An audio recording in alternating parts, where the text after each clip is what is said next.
Okay, firstly, let me just thank Sarah and Andy, my new in-laws. They've always supported my little girl, especially when she first started working in Spalding and they let her come and live with me. They've been great friends to Jo and helped and supported both her and Bill moving into their new home and preparing for the day.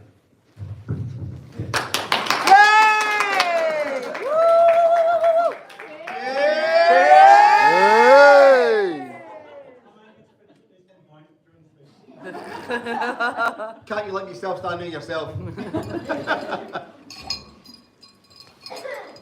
I'm sure Jo will bring you as much happiness as a daughter-in-law as she has to me as a daughter.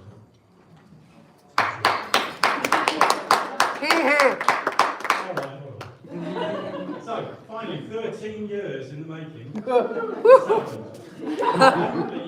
a little encouragement from all the family, and friends, and most recently, Chris. the entire party at Chris and Charlie's wedding. During that weekend, whenever Phil was asked how long he and Joanna had been going out together, all you could hear was, how long? Get a bloody move on. I'm sure it had no bearing. Admittedly, some of this may have been my fault.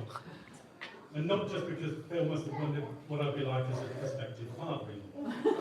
One of my throwaway comments during the early stages of their courtship was that I thought it would be a great idea that when Phil came to ask for my daughter's hand in marriage, I'd set him some tasks. A bit like the seven labours, 10 labours, thank you for the teachers in the room, the 7 labours of Hercules. Probably less minor chores in Corville. He never did ask for my daughter. Cheat. So I could wax lyrical about love, happiness, the joys of marriage, the solemn vows you've taken, or even the hopes of one of your grandparents. However, I'm going to tell you some tales and give you a bit more insight into these 2 lovely people we're here to celebrate with today. You may be unsurprised to learn that Joanna was always a confident and headstrong young lady.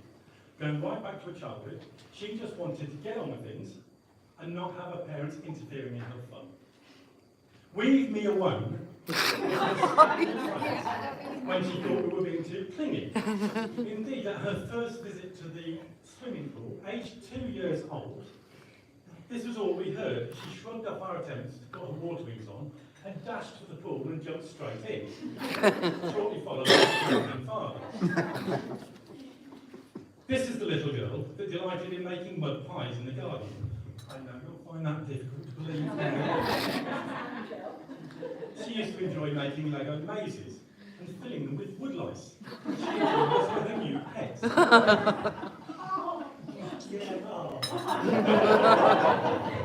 So, then there was the time 4-year-old Joanna joined me on one of my regular trips to RAF Comedy School. For those of you who didn't know me.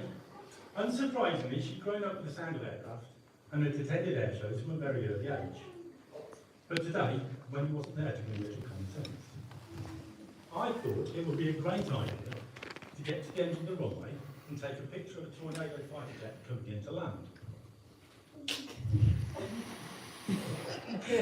So we walked down to the runway and sat in the runway lights, waiting for one to come.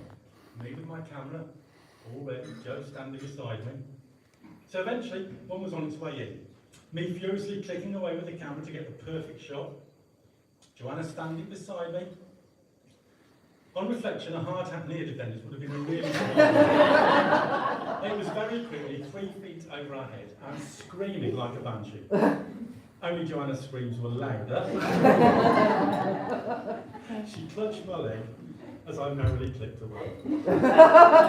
Once it had landed, and I'd got my photographs, I attended to Joanna thinking, I wonder if I've gone too far this time, it's traumatised her for life. She was just grinning up at me.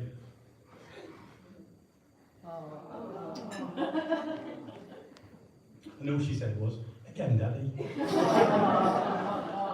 You loved it, didn't you? So, we often spent Christmas with my mum and her husband Cyril. They idolised the kids, and Joe and my mum would often get together and watch Disney films together. So the topic of favourite films came up in conversation one day with my 9-year-old daughter, who was asked by mum what her favourite film was. Now, I'm sure she expected something like Little Mermaid, Cinderella. What she didn't expect was Kill Bill. Yeah!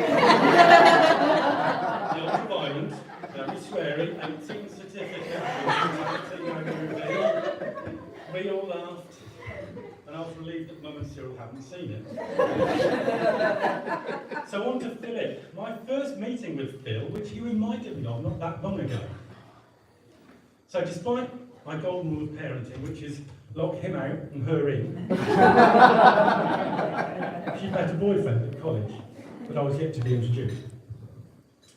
One afternoon I returned home from work, entered the living room, to find a young man sat alone on my sofa. He said hello, so I fixed him with my best steely stare, trying to work out if he was just a polite burglar. But as he hadn't got Wendy's jewellery in his pockets or my old DVD player over his arm, I thought, it's probably all right. There was some activity in the kitchen, so I shouted through, "Wendy, there's a strange bloke in our house." So he's been part of our family for a long time now, despite being slowly uptaken by my daughter. I tried to do my best to introduce him to our ways. Now, this included taking him shooting with me one Sunday morning. At the time, I used to go playing pigeon shooting with my old friends Dave, Joe's godfather, take it back Mr. Skinner, and Nick. Now, Phil was our dashing D'Artagnan. He'd been a member of the Spalding fencing team for many years with his dad, but he'd never been shooting.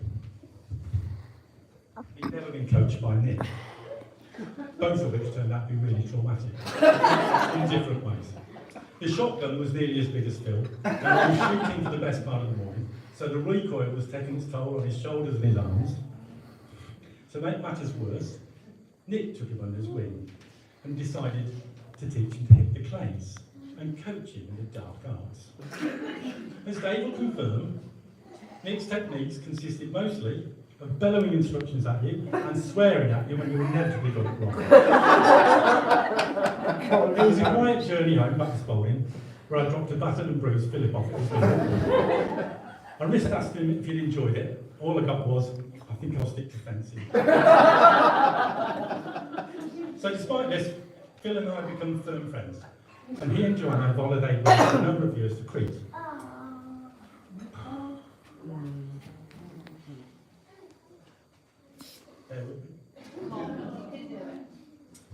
Where we visited Pam. Cheers. Pam. Cheers. Cheers, Pam. Cheers, Bob.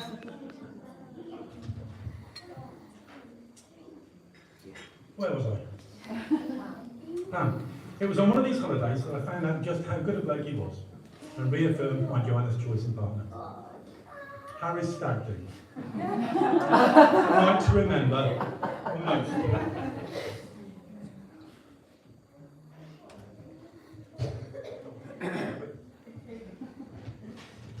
Right, where was I? Mostly. Harry's the waiter at our favourite restaurant in Greece.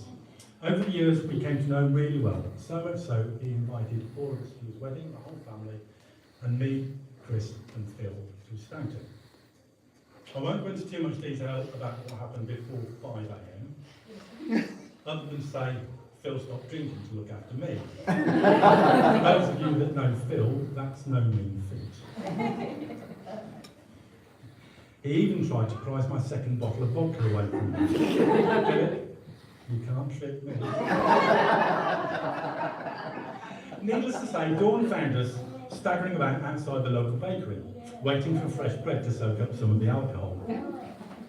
Phil had maintained me in a mostly upright position, and we were almost home, so what could possibly go wrong?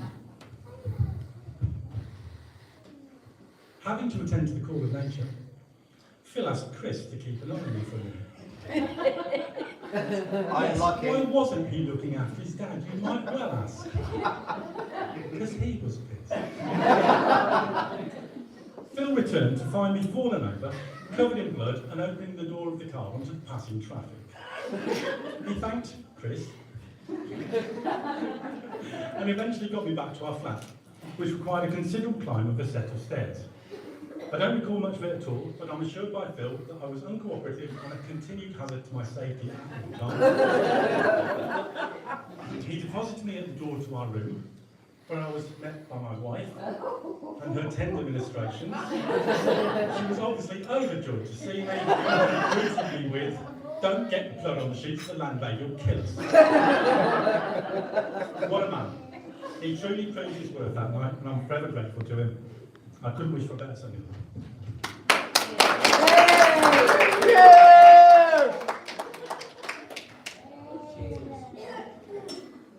Finally, I just want to say to my wonderful Joanna that I love you, you make me so proud, you're the kindest and most thoughtful person I know, and truly beautiful woman both outside and in your heart. I'm so happy that you found Philip and wish you health and happiness forever. It's a lovely short talk.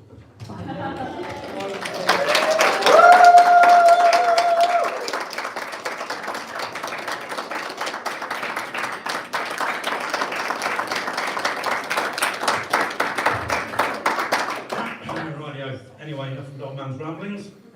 You ought to drink, dance, and celebrate the wonderful wedding of these two marvellous people. So, if I can just make one more request, when we're finished in here, push a couple of tables together in the corner, because me, Phil, Chris and Liam have brought our Warhammer eyes for a bit. Thank you for listening. Cheers, people.